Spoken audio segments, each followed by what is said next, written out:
Merci d'être venu. Nous disons également bonsoir à Ndeye Dimet Ndaw ak Fatou Abdou Ndiaye ñoom la ñu nar a àndal ci waxtaan bi door incha allah léegi.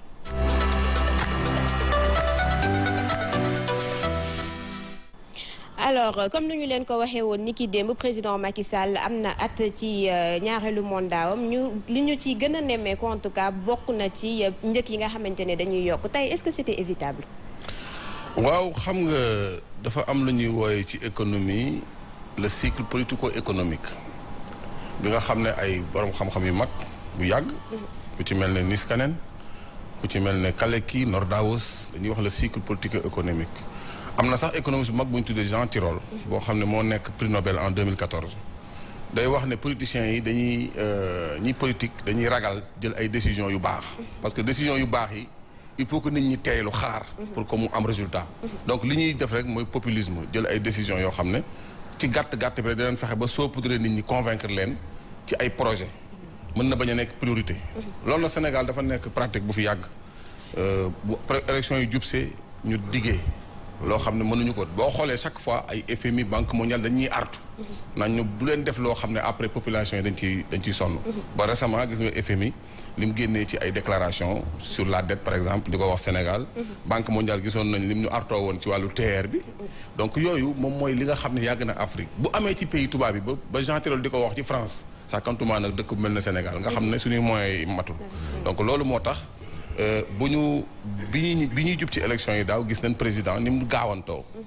am infrastructure yu bari yoo xam ne dafa gaawantu dem def ci ay moyens fexe ba inauguré ko pour ne population yi man voilà bilan bi ma def voté leen ma su ko defee ma continuer sama travail am nañu convaincre ci loolu ba xëy na moom moo tax mu gagné élection yi mais aussi économiste boobu moom ñuy wax Jean Tirole dafa joytu ne population yi bu ñu doon jéem a def tuuti ci wàllum koom jéem a comprendre tuuti di leen gën a am taxawaay buy tax ba kenn du leen naxe noonu bu élection jub see rek ñu am yu leen xëpp leen ko nax leen bu élection yi jàllee ñu ñëwaat yokkaat njëkk jël impôt tegaat ko pour que li ñu jëloon ci ay décisions yoo xam ne daf leen a lekkal xaalis bu bari ñu mën ko rattraper bu élection yi jàllee loolu dafa nekk cycle boo xam ne dafa yàgg ci Sénégal vraiment bu ñu sañoon loolu ñu xalaat ba plan Sénégal émergent ak yeneen plan yi ñuy toftal ñu fexe ba ñu génn ci loolu incha allah Ndeye Dimet Khady ma lay nuyu bu baax a baax di nuyu waa plateau bi di nuyu Fatou Abdou ak suñu ñaari gan yi alors docteur wax nga ko mais tey jii nii c'est vrai que autorités yi nanguwuñu jël seen responsabilité mais lu ñu gis tamit wax nañ leen ni croissance bi dina egg ci 2021 ci 7% mais am na ay risques ndax mën nañ xam risques yooyu yan la waaw xam nga man li may wax rek ci taux de croissance bi moom mooy que ne bi nga xamante ne bi defar nañ plan d'action prioritaire 2014-2018 lañ ca waxoon moom mooy taux de croissance bi day nekk 7,1% en moyenne ba 2014 ba 2018 loolu la ñu waxoon boo ko boolee en 4 ans taux de croissance bi daanaka dafa waroon dem ba àgg 30% maanaam liy yokk ci koomu Sénégal day nekk 30% du PIB bu ñu jógee 2014 ba 2018 mais gis nañ ne li yokk ci Sénégal boo xoolee taux de croissance bi moyenne bi 5% la du 7%. loolu taxoon ñu yaakaaroon ne bu ñu ñëwee ba 2018 ñu constaté ne am na gap maanaam am na retard ci wàllu croissance Sénégal dina am yeneen ambition yu gën a mag que 7%. mais bu ñu fi toogee ba léegi di wax 7% te taux de croissance 7% boo liiree livre professeur Moustapha Kassé bi mu bindoon ci croissance atone au Sénégal. génne woon na ne taux de croissance yi ñuy wax ay 7% 8% mënu fi rek le problème taux de croissance yi ñu war a chercher mooy taux de croissance 10% 11%. mooy dëkk yi nga xam ne moom lañ dajale ay ati at. pas nag dajale ko ñaari at rek ñëw tabax ay émergence daal di leb daal di tabax say infrastructure ne noonu émergent naa déedéet da nga koy dajale ci ay at yu bëri. parce que aussi il faut ñu wax ko Sénégalais yi dëkk yi nga xam ne dañoo émergent ay Singapour ay Inde Brésil ay Taïwan dëkk yooyu yëpp Indonésie. dañoo nekkoon depuis les années 90 di toppandoo Japon moo nekkoon seen modèle ñu koy toppandoo ci wàllu com ci wàllu technologie ci wàllu avancement ci wàllu gadget ci wàllu production manufacturière ak yooyu emprunté des taux de croissance 10% pendant 25-30 ans mu dajale leen capital bu am doole ñu commencé nag nga gis infrastructure yi foofu commencé jóg mu leer na la lii seen alal bu ñu dajale la du alal bu ñu leb te tey jii boo xoolee Sénégal muy TER muy stade lu ñu foo gis muy tabax rek du suñ économie moo ko produire bor la boo xam ne moo tax tey jii bor njettuñu ba FMI duñu artu. d'accord alors tey jii finalement est-ce que njëg yi tey jii lu ñu mënoon a baare la ngir mu bañ a yokk. waaw il faut nga xam ne aussi nguur gi dafa xaw a xoox. pourquoi ñu xaw a xoox moom mooy bi ñu ñëwee 2012 ba 2017 dañu bloqué prix dañ ko bloqué ba pare jël ay ngan di infrastructure ngan di dépense parce que état bi dafa def ay concessions sur le plan fiscal gis nga ne impôt sur le revenu au départ wàññi woon nañ ko fi jël ay mesures yoo xam ne moom moo tax ba prix yi ñu maintenir leen yenn yi état bi def ay dépenses fiscales pour que prix yi mën a yem foofu yenn ñu négocier commerçant yi gis nga bi ñu négocier commerçant yi ba commerçant yi nangu sax ne garaawul mën nañu wàññi tuuti tamit état bi def effort ñun ñu def effort barki démb gis nga boulangerie yi nekk Diourbel li ñu def dañoo dem mujj gi mënatuñ ko ñu xoox fépp la xoox bi amee donc nguur nag moom dina xoox parce que nguur li ko war moo bari du critique kese la ñuy def parce que il faut pas être aussi faut pas se voiler la face nguur dafa metti parce que dafa metti moo tax nguur gi dafa dem ba xoox bu njëg yi demee ba yokk léegi tam am ay infrastructure yu muy tabax téer boo xam ne dafa dese xaalis fayagu ko ak yeneen ak yeneen université yi njatt ko lépp nekk dépenses yooyu nekk ba pare nag léegi prix war a jóg mu ñëw day dépense ay dépenses day wàññi ay fiscalité yooyu pour yokk pour prix bañ a yokk loolu nguur gi mënatu ko moo tax vérité des prix maanaam dëgg ci wàllum njëg moom moo nekk di am nii te loolu bu amee dina mbir yi dina yokk te bu boobaa il faut que Sénégal yi nga xam ne ñoo voté loon nag Macky Sall ñu jël sa responsabilité. Abdou. voilà di la nuyu Khady ak Timet nuyu Mounirou Ndiaye mais également muy Sababou. Mounirou jëwuñ duñ dénk wàllu koom bi mu fi defee daanaka benn petit déjeuner ak presse bi wax na ci yokkute njëkk yi waaye maanaam yow fi nga ko expliqué ak explication bokkul ñu bari jàpp ne sax daf ko xaw a minimiser bu ñu gisee dëwlin bu yeggee ci ay 18500 ñu gis tey 5 litres bi nga xam ne mu ngi ci woon junni yokk ay téeméer loolu économiquement nan la ko sénégalais bi mën a sentir. waaw xam nga sénégalais. ni mu ko mën a juwal en fait. waaw non xam nga pouvoir d'achat la ñuy wax. maanaam li ngay fayeeku ak lam mën a jënd. sénégalais boo xamante ni dafay fayeekum yokkul ñu yokkal ko njëg dina ko yëg. muy professeur Meissa Babou muy Mounirou Ndiaye muy yow muy man. su fekkente ne bi litre diwlin dama koy jënd 1000 francs di consommer par exemple 30 litres par mois ma xëy ñu ne ma 1200 la ay léewén dinaa yokk 6000 francs ci samay dépenses. ak feneen donc bu njëg yi yokku il faut que nit ñi di leen ko yëg. mais na fekk yëg bi ñu koy yëg nguur gi wan leen ne mi ngi metti tey waaye dina mën a neex ëllëg mais Sénégal li fi am moom mooy que ne dafa mës a metti ci côté boobu ba pare neex mu juta am. waaw damay faral di wax na inna ma'al usri yusran moom mooy après la peine y aura l'aisance ma ne nguur yi war nañ mën a développé wu dimbali yàlla ci loolu ba loolu di mën a am quoi. bu fekkente ni metti na ci nit ñi tamit bu ñu demee ba ci yàgg rek ñu gis ne vraiment avantage mais ñun bu ñuy dund ba léegi ci biir Sénégal ci biir pays africain yi li ñu constaté moom mooy que ne à chaque fois population yi ñooy sonn politiciens yi ñëw di promettre promesse yi du am. Alors dañu gis indice harmonisé des prix à la consommation ANSD moom moo ko def génnee 0,1% boo xam ne yokkute la ci produit yi ñuy consommé boo ko déggee bokk na ci li ñuy sol li ñuy dundee nan nga ñu ko mën a expliquer ak lan la mën a jóg. xam nga indice harmonisé la maanaam ci produit yëpp lay amee. am na si yoo xam ne dañuy wàññeeku mais est-ce que produit de base yi la parce que bu fekkente ne bi mbubb yokk na wala ñu ne dawal dem foy dem hôtel moom moo yokk wala ñu ne carburant moo yokk bokkut ak nit ñi koy utiliser am na ñoo xam ne amuñu oto bu carburant yokk seen yoon newu ci xëy na dina yokk tout transport bi mais c'est minimal mais am na ñoo xam ne bu déwlin yokkoo lañ koy yëg parce que seen consommation de base yi ceeb ak yooyu la ñuy donc mais ñoom bu ñuy calculer indice harmonisé des prix à la consommation dañuy jël bien yëpp boole ci am na ci yoo xam ne sax seen njëkk day wàññeeku mais du ni caagin ne ndax boo déggee 0,1% da ngay jàpp ne du lu bari du loo xamante ne lu ndaw la lu tuuti la alors que sénégalais yi li ñuy wax ci jàmbat ci yokkuteeg dund gi daanaka moom ñëpp xam nañu ko dafa metti dama ne la boo jëlee ceeb jël dëwlin jël mburu jël suukar jël meew jël li nga xam ne moom la nit ñi di dundee chaque jour ñu di ko jënd xam nga daal di nga toog ay fan ay ati at doo ko jënd wala weer yooyu bu yokkoo aussi mais loolu lépp dañ koy boolewaal ci calcul bi moo tax prix mën na nag 0,1 fekk ceeb moom dem na 10%. D'accord. Électricité dem na 10% mais moyenne bi ñu calculé moom moo tax mu nekk 0,1. mais loolu amul signification par rapport donc ak réalité bi. D'accord. Alors professeur tey nguur gi li ñuy bàkkoo comme on l'a dit tout à l'heure ba gën na ci bokk wàllu croissance mais loo xamante ne ba léegi askan wi mënuñu ko ressentir à côté ñoom également ñu ngi yokku njëg yi lan moo ko waral croissance extravertie la wala dañuy maquiller ay chiffres.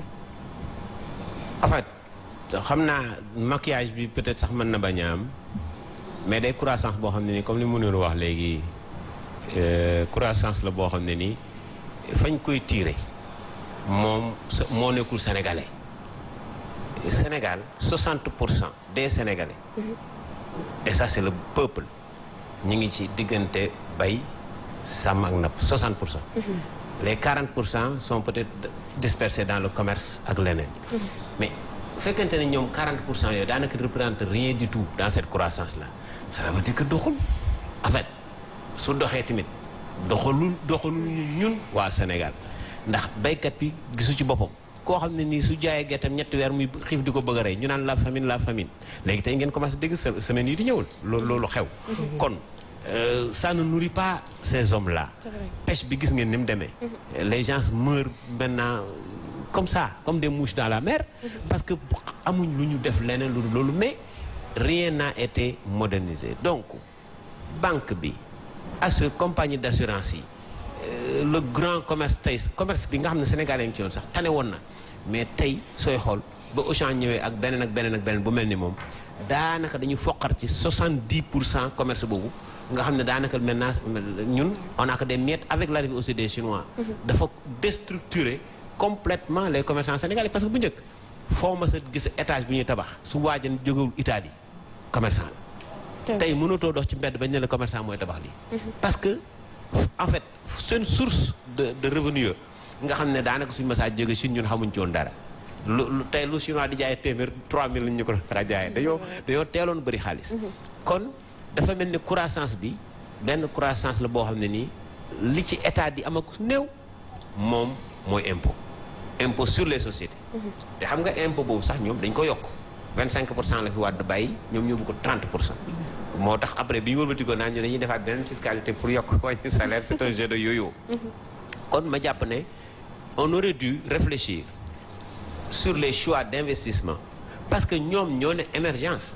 attends c'est quoi l'émergence comme dëkk yi mu la limal mais dëkk yooyu soo fa demoon tey dem na feebar damay dem hôpital soo fa génnee naan mais ñii ay tubaab lañ da ngay defe ne France nga ne wala États-Unis donc les systèmes de production ak bu mu mën di doon moo xam production éducation la moo xam production ci santé bi la mais suñ production agricole bi dafa mas a changé chaque année ñu bëgg ñu rek gouvernement bi def na ci loo xam ne ni fu mu ko def engrais kese mënul révolutionner li ñu defoon benn ñaareel ba pour nga mën a révolutionner système yi nga xam ne da ngay balancer investissement yi vers ces secteurs d'activité nga xam ne foofu la Sénégal yi ne mais il faut réformer chaque jour ñu ne réforme da nga fi mas a gis benn réforme majeure parce que réforme mooy sookul boo xam ne nii dana mën a téye après changement yi nga bëgg mais soo réforme wul doo mën a amul système tubaab yi naar yi fii ñëw marocain ñu leen di jox la terre la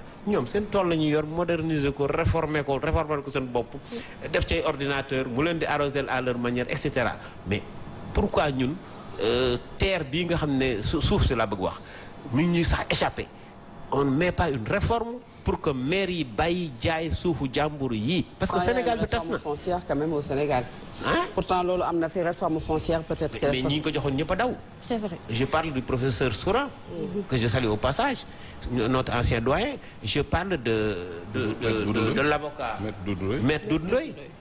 Personne n'a fini ce travail parce que c'est une question très sensible mais il faut oser c'est-à-dire qu'il faut mettre des barrières sur ça.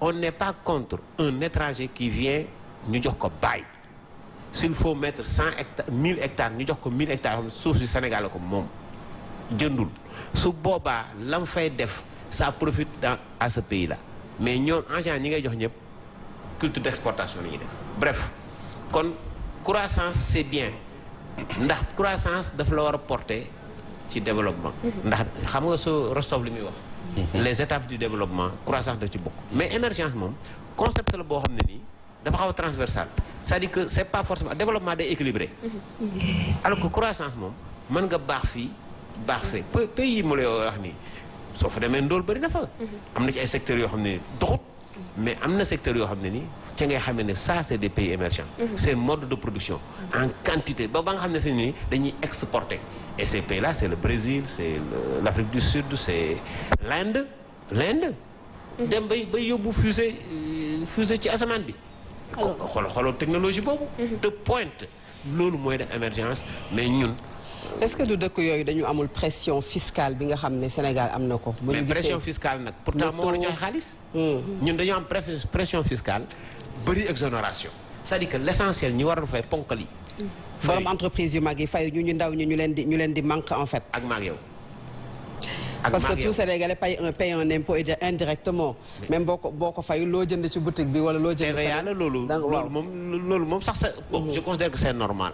mais xam nga kii dimbale entreprise mooy nga ne ko d'accord dinaa baisser peut-être sa fiscalité pour que yow soo amee bénéfice nga mën a réinvestir mais ñun entreprise yi di liggéey Sénégal def émergence soo leen defaloon impôt final 0. bénéfice bi France lay fanaan. est-ce que comprendre nga donc parce que c'est pas des entreprises xam nga ñi je parle sous le contrôle de mon jeune frère. xam nga ñi créer croissance dañ ko c'était endogène c'est-à-dire que réew yooyu ña fa nekk am entreprise am ay boulangerie yëpp ay ñu fa lañ dëkk. looloo taxoon ñu ne croissance. parce que fii Sénégal même ñi fi dëkk am fi entreprise aussi patriotisme da nga naan dañu ko manqué d'une part parce que bëri na pression fiscale boobu bu dee baax na bëri na ci ñoo xam ne bu ñu leen ko tegee dañu koy jàmbat lu bari. non baax na ci état mais baaxul ci entreprise. ndax pression fiscale bi day tax yow sa bénéfice wàññeeku te sa bénéfice su wàññeekoo yow doo mën a am dooley réinvestir. te ku ne xam na la xaalis di jar ci banque kon en fait c'est un couteau à double tranchant. état baax na ci état. baax na ci état dugal na ko fi mu ko war a dugal. donc c'est bon pour la société. mais bu may wax patriotisme mooy entreprise yi nga xam ne parfois sax dañu koy bañ a fay. loolu aussi tamit waaw moom c'est la sociologie sénégalaise. on a raconté benn anecdote une entreprise qui avait fait un bénéfice une PME là 700 millions m'appelle et me dit ñoom vraiment dañoo am problème pour fay impôt bi. qu'est-ce qu'il faut faire comptablement am na ay niche yoo xam ne nii mën nga fa investir après xam nga rek retombé amortissement yooyu mais ñu dugg ci tuuti rek après la fa des ñu di fay impôt pour dire que te ñooñu ay intellectuels lañ. pour wax la ne loolu sociologie sénégalaise la. léegi nag est-ce que ñun ñoo xool ñu ñuy diriger xool niñ mel ñu ne ñii duñ leen jox suñu xaalis lu tax ñun murid yi su sëñ bi wootee ñu gëm suñu foi gëm Serigne Touba gëm ne xëy na dig nañu lu ñu ko jaral. ñu jox ko suñu xaalis bay jooy. c'est une question de foi. c'est ça c'est-à-dire que état dana am nu mu mel yow ci sa bopp nga gëm sa dirigeant réew. parce que da ngay xam ne kii fawul faluwul tappalewul am na président boo xam ne bis bu ñu ko amee su taxawee ne sénégalais yi damaa bëgg ngir yàlla képp kuy liggéey na fi bàyyi léegi 2000 francs par mois fii ak ñaari at damaa bëgg lii. ñëppay nangu. mais problème de confiance il y a un écart entre ce bamboula là que nous voyons de l'extérieur xam nga quand ba ma déggee la première fois qu'un ministre avait 500 000 de francs indemnité téléphone man damaa xam. justement dépense de fonctionnement moo gën a diis dépense d'investissement yi lan moo expliquer loolu parce que bëri na borom xam-xam yu wax lu nu mel. c'est africain xam nga. En France tout est régenté et les lois sont strictes oto bi ngay dawal ce niveau la dafa am lu muy jar am les chevaux là xam nu ñu koy waxee. yooyu yëpp dañ ko bind noir sur blanc amoo droit parce que rek yaa fa nekk yaay seef nga ne changé leen oto bi wala tey ñu affecté la rek nga ñëw yow oto bi amortiré guñ ko 2 ans lañ ko jënd nga doomu ci dugg parce que dafa am galaaj fu ñu ko teg. c'est-à-dire que ñun.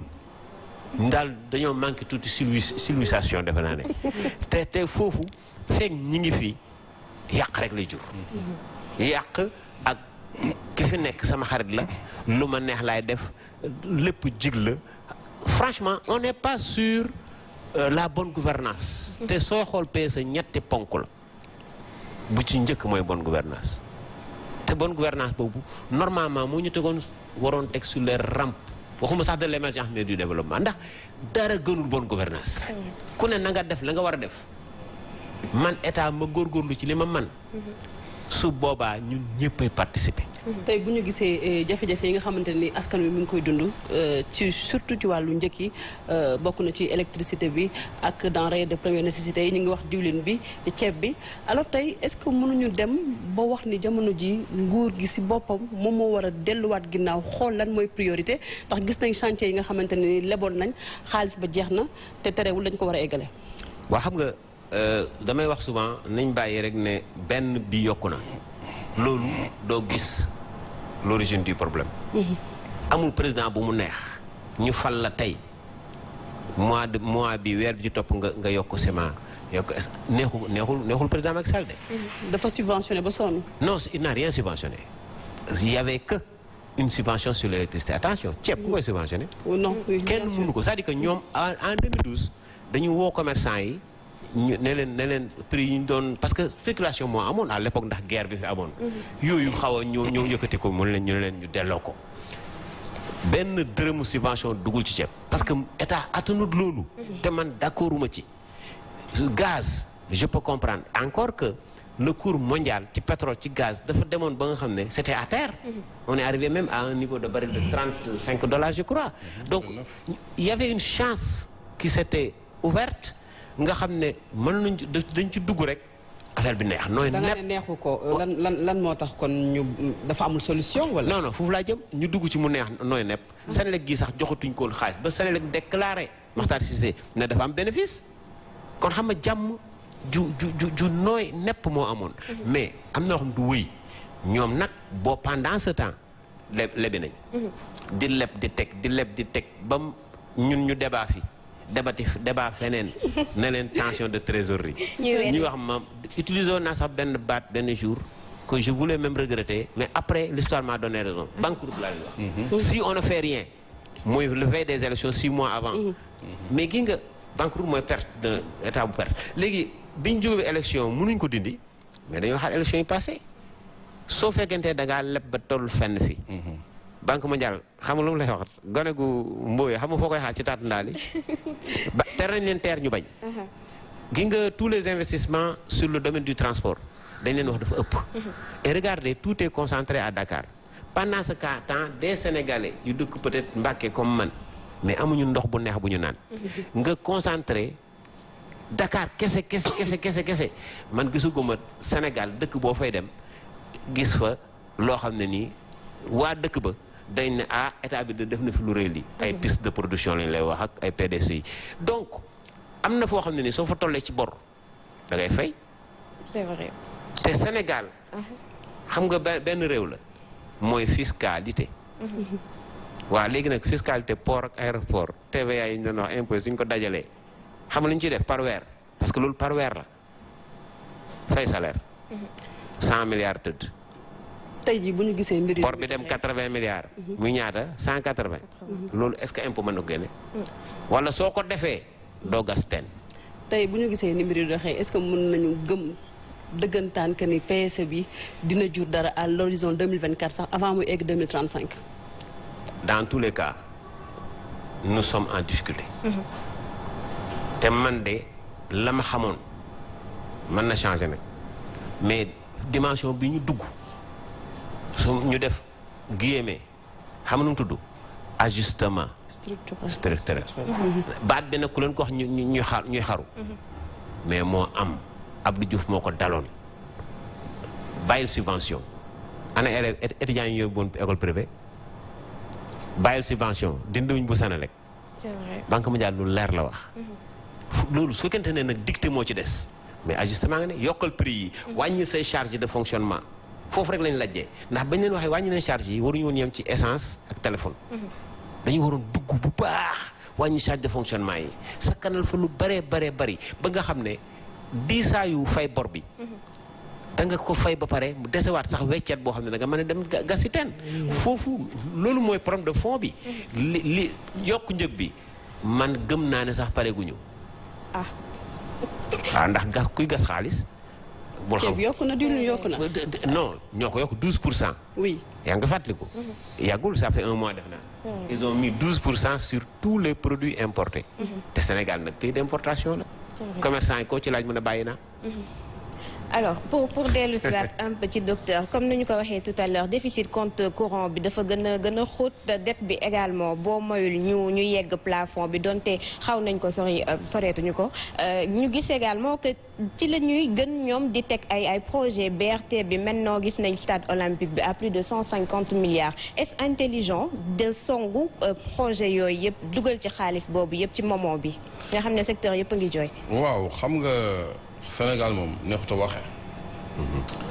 boo waxee rek immédiatement opposant la mais dañuy jël suñu responsabilité takk suñu fit wax li nga xamante ne bii moo ñu métti. xam nga réew bu ñu la falee ñi la fal dañoo war a am nag droit wax ne lii laa bëgg nga defal leen loolu. d'ailleurs sax réforme bi ñu tuddee réforme budget programme mi ngi commencé États-Unis en 1959 dafa am benn économie tuddoon Hoover wala rapport Hoover moom moo waxoon gouvernement américain ne ko ni ñuy dépensé xaalis bi États-Unis baaxul. mën nañ ñoo raw ndax loolu. ñu génnee système bu ñuy tuddee planning budgeting système. planning programming budgeting système. muy PPBS. ñu tuddee woon ko fii la rationalisation des choix budgétaires par la suite. ñu xool nan la ñuy def mu am ay problème de blocage. ñu dem ba ci biir ñu ne léegi il faut que ñu intéressé wu ci résultat bi. il faut que population bi léegi comme que dañuy dépenser xaalis di ko yàq. mu wax ñu moom lan la bëgg. ñu di ko def moom la ñuy tuddee la gestion axée sur les résultats. ñu indi gaar def ay plan stratégique ci ministère yeeg direction yépp ñëpp génne ay plan stratégique léegi dañoo jàll ci beneen ak étape bu gën a garaaw bu gën a sori moom mooy budget programme. dañuy dem auditionner population yi ñu wax li ñu bëgg ñu remonter budget sa xaay mais demewul noonu. bi ñuy def stade olympique est-ce que def nañ laaj nañ Sénégalais yi ba xam lan mooy seen priorité ñoom seen bopp. avec toutes les publications yi universitaires yi di def. sur les priorités sociologues yi di ko def amul benn defuñu ci benn appliqué wuñ ci dara. c'est vrai. ñëwuñu xool buñ jëluñu ñuy dem ci population yi di leen enquêter waxuñu ko ñu def référendum bu ñu xoolee nit ñi di bind rek ak li nit ñi di wax rek di leen xam population yi est-ce que jël 20 milliards dem tabax université yi ba ñu mat nga jël bachelier yi dugal leen ci 100 coow. moom moo gën wala Dakar Arena 66 milliards moo gën. wala tabax. bàyyi ma continuer wala nga tabax centre de conférence à 50 milliards. moo ko gën wala nga tabax Dakar Arena ak arène nationale donc loolu moom mooy budget programme te loolu pourtant gis nañ ne nguur gi mi ngi wéy ci di continuer li muy continuer gis nga li fi xew xamal la FMI wax nañu ko dañoo ñëw temps nañu da ngeen di tappale ci wàllu bor bi. parce que yéen dette souveraine rek ngeen di déclarer. la dette souveraine c'est la dette de l'État sans la dette des autres établissements publics. mu nekkoon boo ko calculer actuellement nii. 8076 milliards la boru Sénégal. 8076 milliards yooyu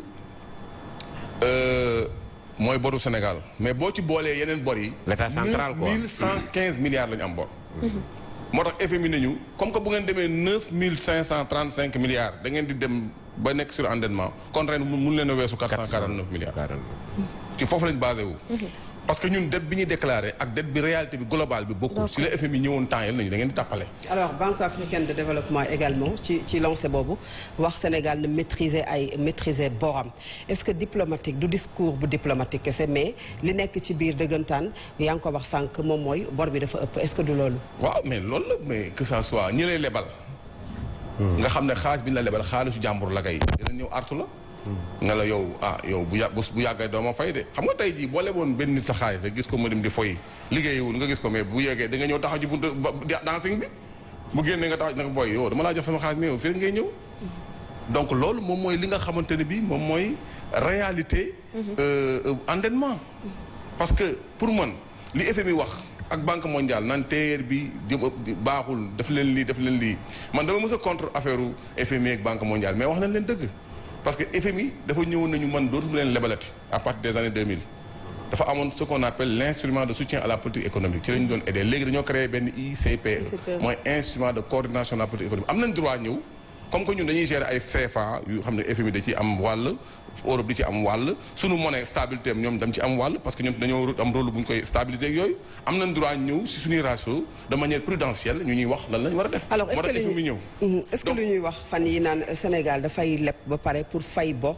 gis nañu entreprise BTP yi gis nañu CDE mi nga xam ne daanaka jëli na fa coow la fa am ndax dàq ay liggéeykat ak yooyu est-ce que noonu la demee dañuy leb di fay. mais def ay bons du trésor fay ay bor kooku kay jeu de ponzi la suul bukki suul li bukki la def ay bons du trésor bor la di génne ko dem fay ay entreprise loolu yàgg na fi kooku moom la grand bi tuddee tension de trésorerie banqueroute parce que ki nga xam ne dafa jaaxle noonu lañ mës a colmater ak suñu ay économie dañu mës a bricoler parce que wax dëgg yàlla amuñu ay moyens te pourtant bricolage boobu mën nañu jéem a doxal dëgg Serigne Cheikh Ahmad Tidiane Sy Al Maktoum dafa daan faral di wax ne bëri pexe nekk ci njub moo ko gën des stratégies chaque jour tappale parce que waa FMI loolu la ñu wax dañ ne yéen seen bor da ngeen di tappale mais ñun li ñu fu ma waxee ne dañoo war a wax nit nguur gi artu leen ñun ñëpp sénégalais ne leen ñun vraiment ay nit ngeen naam am ngeen ay conseillers am ngeen ñu jàng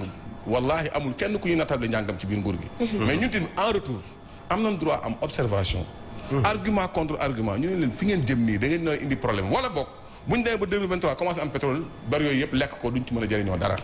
loolu am nañ droit àddu ci nguur gi. donc yi ñuy jël décision yi ñuy jël nii yëpp FMI yi muy wax nii yëpp ñoom xam nañ li FMI di wax ñun xam nañ li FMI di wax professeur Moïse Ba xam nañ li FMI di wax keneen xam nañ li FMI di wax ñoom xam nañ ko donc nañ bàyyi affaire yooyu te ñu jéem a doxal dëgg ci biir dëkk ci wàllu koom bu ñu jëlee dara di ko dépensé chaque franc CFA bu ñuy dépensé ñuy xool ban njëriñ la amal sénégalais ñu doon ko dépensé. justement tey jii ak bor yi nga xamante ne ni Sénégal sax notam dafa dégradé parce que léegi dem na ci surendettement modéré alors tey année bii nii ñaata la ñu war a leb pour bañ a ëppal parce que ñi ngi dégg comme ni nga ko waxee FMI wax na ne am na foo xam bu ñu fa tolloo mënatuñu lebal. mais Sénégal actuellement nii FMI bu ko neexee du topp FMI. parce que Sénégal ba léegi àggul 70% te buy dem bay àgg 70% dina am pétrole gaz. je ne pense pas ñoom seen esprit lañ moo si nekk mënuma lire seen esprit comme ni gars yi dugg ci xelu gars yi mais dama ne dans 2-3 ans da ngay am recette pétrole da ngay am budget boo xam ne presque day doublé. wala bu au moins 40% lay augmenté. est-ce que nguur gi bu ko neexee mu bañ a topp FMI parce que àgguñ parce que tey jii boo xoolee endettement bi nga xam ne état bi parce que état sénégalais pour que mu gis ne fan ngay xamee ne ñoom dañuy jéem a lijjanti. pour wan FMI ak partenaires multilatéraux yi ak bilatéraux yi que ne ñoom seen dette c'est solvable nangam mooy bi ñu ñëwee ba 2018 dañ ne non léegi base bi du 89 xaw ma 90. base bi 2014 la. ñu recalculer le PIB. PIB bi doublé ñu ne am na croissance 30%. vous vous rappelez. PIB Sénégal dafa jógee ci base calcul yu bees yi 9000 milliards dem ba 13000 12000 et quelques milliards. ñu ne woy PIB bi augmenté vous vous rappelez de ça de 30%. ne woy dette bi ñëwaat na 43% pourtant 64% la woon.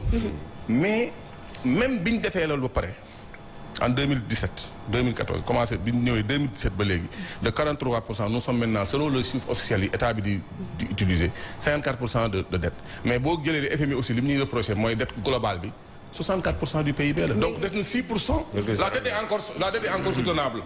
état sénégalais mën na bañ a topp li ko FMI wax. mais tey jii parce que bu ko toppul tamit bu ñu demee fii 2 ans 3 ans am na ay ressources yoo xam ne mën na justifier suñu solvabilité. mais bëgguñu ressources yi ñuy am ay pétrole ak yooyu ak demee ñuy am lu ñuy xoj loo xam ne day tax ba fi ñu war a gindeekoo war a dem ci kanam ñu rate loolu. pétrole génnagul gaz génnagul.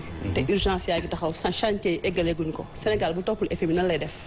non xam nga FMI moom man sama affaire FMI. je n'ai rien contre eux. dama ne booy dimbali ay réew 1980 ba léegi demuñu ci kanam war ngaa xool ni ngay doxale ñoom dañoo war a dem xoolaat aussi nit ñi accompagner. sinon comme que lebaluñu xaalis nguur gi mën naa ba ñu topp ñoom li ñuy wax. parce que bi ñu ñëwee ba 2016 sax FMI ñaari affaire la waxoon te li ñu waxoon am na nag dañoo ñëwoon CEMAC mooy sa Afrique centrale ne leen yéen da ngeen nekk situation boo xam ne ñaar rek moo mën a am. ajustement interne mooy austérité wala ajustement externe moom mooy dévaluation ñoom ñu ne austérité la ñuy def boo demoon Afrique centrale depuis 2016 ñu ngi dagg fii di xoj fii di def ajustement structurel quoi fii nag dañu ñëwoon biñ ñëwee ba 2017 ñu bu ngeen continuer seen jeu de ponts yi ngeen di def gis nañ ne yéen da ngeen am problème d'endettement traction de trésorerie boo ngeen ko continuer di ngeen affaiblir seen monnaie mën ngeen dem ba ci dévaluation wala ajustement externe je pense que ñun tamit ajustement interne je pense que ñun actuellement ni ajustement interne lañ accepté lañ commencé di appliquer parce que ñu ngi gis njëg yi di yokku nguur gi di continuer di am ay problème bor affaire yooyu su ko defee léegi nag loolu lépp boo ko analyser da ngay xam ne comme ni ko professeur Moïse Ba waxee vraiment dañu nekk ci situation boo xam ne situation bu compliquée la sur le plan économique. d'accord alors professeur ci situation bu compliqué boobu sax ñu ngi koy wax léegi pétrole mu ngi ñëw gaz mu ngi ñëw tey nan lañ ñu ci mën a profiter pour régler situation bu compliqué boobu et def de telle sorte également que mu bañ a gën a profiter nation yu mag yi nga xam ne boobu ba léegi ñu ngi ñuy def clin d'œil. waaw xam nga bor bi actuellement nii problème yi muy posé nañu yàlla may fekke ak tal ba 2024 la ñuy wax 2023 xaw baril bi dafa génn parce que rythme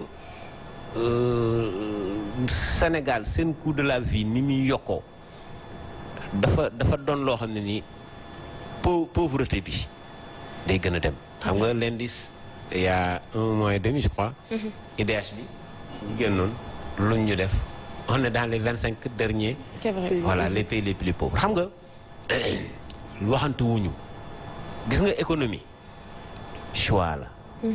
moo tax ku ne mën na ko discuter ndax ressource su tolloo woon ak besoin comme doo am di lu waay soxla rek làmb sa poche mel ni kuy loxus dem kon problème doo am. mais c'est parce que les besoins sont tellement illimités et les ressources rares que ñu ne il nous faut être intelligent. C'est vrai. waaw nag li mu wax léegi yow mën nga jàpp ñetti stade xaw ma ñeenti stade pour une cagnotte qui dépasse 250 milliards voire 300 milliards. nga jël rien qu'à Dakar laa wax de affaire tali terre BRT point yi ñu defar. soo wutul da nga egg 3000 milliards. C'est vrai. waaw mais. Pourtant. les seuls choix mu mel ni école bokkul ñun université lañ ne. Santé également. bi banque mondiale ne arrêt des subventions étudiants dematul ci école privée yi. ñaañu non on avait dit seulement 300 lañ ko def quoi dañuy reté nañ wax lu leen neex. ñun dégg nañ tubaab. ñu jël étudiants yi jàll ñu ko. dañuy yàq système bi parce que l'autre ministre qui était parti assainir na ko. vraiment dañu demoon ba nga xam ne on avait des classes qui paraissaient normales. ñu delluwaat buum ca mboy mboy ka yii nag dafa mel ni am na lu ko gënoon mooy fi ñu taxaw ñun bañu ñu ku defar réew mi mais réew du état ak tali. li ngay wax dafa wute ak li président wax que le Sénégal s'endette de manière intelligente. oui mais attends foofu sax xëy na moom ci forme endettement bi lay wax mais ku dem ba eurobond lef fa 1300 milliards à 7,2% je crois. kooku c'est intelligent 7,2. la veille des élections banque mondiale ne leen denc leen xaaju xaalis bi pour 2000 après les élections je crois que c'était 2018 xaw ma 2019. ñu bañ moo ñu indil lii moo tax dañuy yokk lépp la ñuy yokk c'est-à-dire que ñun on va trinquer le peuple foofu loolu moo neexut a dégg. parce que excuse-moi le terme mais les bêtises nous allons les payer tous ensemble. C'est vrai. moo tax suñ defee choix de développement amut réew mu amul livre booy ubbi. je parle sous son contrôle gis ci la voie du développement amul fenn. gis nga da ngay gis réew mu jaar fii def lii mais yow sa réew fu mu toll foo ko bëgg jaarale. ñun dañuy réew moo xam ne ni lekk ak naan mooy suñ premier problème.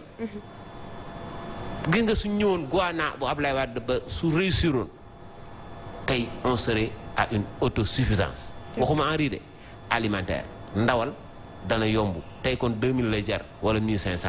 su boobaa meew moom ñu diggoon dana yomb su boobaa ceeb su gënee bari soble dana dem kilo ñaar fukk. wala donc terre bi ak BRT bi amul rentabilité ci sénégalais yi loolu nga xam nga tous les projets ne sont pas mauvais en soi. xam nga tey pont yi ñu defar Dakar suñu indee ma signal leen ñu defar ko dama ko sax yàkkamti ndax je trouve que Dakar étouffe projet yu baax la mais terre bi. mais pour 30 kilomètres et pour 2 quartiers il faut arrêter ce cinéma on ne peut pas mettre 1000 milliards foo xam ne ni tu n'as pas d'hôpitaux tu n'as pas d'université. alors 1000 milliards yooyu ñu ngi wax ne budget initial bi ñu waxoon sax mën na yokk est-ce que mais ay avenant la c'est-à-dire que tey suñu ne la BRT 300 xaw ma ñaata milliards la. doole ci 50 milliards. muy avenant c'est-à-dire que chantier su demee ba ci biir.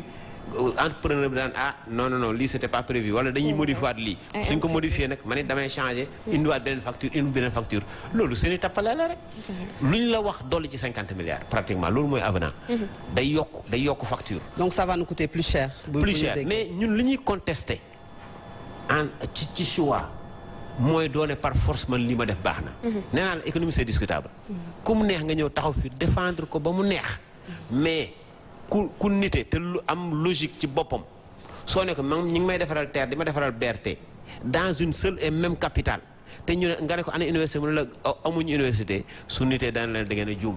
alors Sénégal da ngeen a juum dans les choix. ñun foofu lañu xaw a d'accord ñu en fait. parce que priorité waaw damay wax keroog maa ngi doon wax keroog sax désordre prioritaire désordre moo am ci priorité yi. alors Sénégal signé ak Banque mondiale FMI ICPE bi nga xamante ne ñu ngi koy wax. am na ñu wax ni bi ñu ko signé dafa nekk ci contexte boo xamante ne ni docteur mi ngi koy wax léegi dafa nekk ci contexte boo xamante ne gaz ak pétrole ñu ngi koy xaar. waaw alors tey est-ce que du ñoom ñoo ci nar a gën a gagné que ñun ñi fi dëkk. waaw ça loolu nag c'est une nébuleuse c'est-à-dire que dafa de affaire boo xam ne nii leerut mais li nga xam ne mën na yokk confiance su bailleurs yi nit ñi lebal seen xaalis dafuñ jënd jàpp leen xam nañ ne dans maximum 3 4 ans 5 ans moom xaalis day am ci réew mi tey su leen neexee dañuy prolonger dañuy anticiper. loolu laaj ma ne la ko jox taux d'intérêt bu ñu la tegee yow da nga naan da ngay bàyyeeku rek ne d'accord naa parce que yow yaa soxla. te loolu ay bor yu cher lay doon xam nga dafa am ce qu'on appelle les fonds vautours. addina bi Ablaye daan na wax ne addina xaalis kese la wax na dëgg gis nga soo ne nii clac. xaalis war na mën a ñëw. mais xaalis boobu moo dul jig ndax dana yóbbu foo xam ne fa mu yóbbuwoon Argentine c'est-à-dire que réew dana jël alal. L'emprunt est un excellent moyen de développement xam nga ñun loolu dañ koy jàngale en finance. mais sooy lebit damay wax xale yi pour qu'ils maîtrisent ça ne leen da ngeen di dem ñu defal leen petaaw ñu wax la ban jour moo baax ban heure. mais c'est important foo koy lebe pour lan d'abord pour lan. mais attends BRT c'est une mauvaise vision xam nga ce qu'on voulait. c'est de ne plus transporter la banlieue vers Dakar man Pikine laa dëkk. li ngay waxee c'est comme si le président n'a pas de conseil. maanaam amul ko koy wax sur le plan économique. nii ak nii la war a doxee parce que booba tey presque bilan bi 2019 ak léegi moom li nga fi wax mooy bilan bi dara baaxu ci sur le plan économique. non bu fekkee xam nga priorité non en fait du ma ne dara baaxul mais les grands projets par exemple je salue la CMU je salue le PUDC. xam nga lan laa fay déplorer foofu ak Promoville xaw ma. L'insuffisance des budgets. xam nga foofu c'est tellement rural que suñ bëggee dimbali effectivement sunu mbokk yi ci kaw gi te dañoo sonn man su ma soñoon fu ne ñu tëgg fa 200 milliards. foofu d'accord naa am na loo xam ñun dafa ñu tëgg ko mel nag te du nihiliste. mais li ma la bëgg a wax mooy dafa am ay projets. yoo xam ne nii Fatou. billaahi ku ñemewul yàlla mën ngaa xam ne lii jaaduwul. non lu jaaduwul jarul sax faire def un dessin un terre de 1000 milliards pour 2 quartiers de Thiaroye et de je ne sais quoi li may wax sama yenn étudiants yi dëkk foofu ma leen di tooñ man leen da ngeen ñëw moom. ñooñu moom 1000 milliards ñu koy jox diggante Thiaroye Tëngéej fan nañ ko teg c'est xam nga da su ko jaree. ñun defuñu. BRT nee nañ dañuy jëlee waa banlieue pour transfert rapide la xaw ma. fu ñu leen di yóbbu centre-ville. Mais c'est pas une vision. C'est une hérésie. Il fallait faire le contraire. D'accord. Alors peut-être vider Dakar. Il faut vider Dakar et non continuer d'amener les gens de la banlieue à Dakar. C'est une hérésie. Peut-être une dernière question par rapport à manque de transparence bi am ci suñu ay entreprise nga xam ne toujours syndicats yi ñoom ñooy jóg pour décrier que am na ay difficultés mais après bu njiit yi jógee ils disent que dara amul. waaw njiit yi moom xam nga ñi ci ñoom ko war a ay trian lañ ndax ñoom ànd ak chef de l'État reere fa nangam sangam patronat bi da nga leen dégg ñi ngi bëgg a dee. gis nañu situation bi am Sarr jamono ñoo gën a sonn ñëpp. fan yii passé def nañ sortie yàggul ça fait ay 2 mois la wax a mat. patronat bi ak li ñuy dund ak jafe-jafe yi nga xam ne moom moo nekk ci biir secteur bi. 18% yi bi ñu leen ko dóoree. xam nga def nañ benn espèce de grève xaw ma mais ils n'iront jamais comme devant le régime de Wade. jusqu'au fond. duñ ko def waaw lu tax dama xam laaj leen ko. man de damaa jàpp ne dañoo ragal. je pèse bien mes mots dañoo ragal régime bi. parce que ñii dañoo bëri doole. ay gone lañ te suñu dal ci sa kaw duñ la baal te kenn du la àtte nag. Abdoulaye Wade nag da doon mag su naanee dal ci sa kaw mag ñi jóg. mu bàyyi mais ñii képp ku leen songu bañ fayu. dootoo ko defati. moo tax nemm lañ def ñi ngi bëgg a dee il y a quelques jours ministre de l'environnement lan la wax 700 entreprises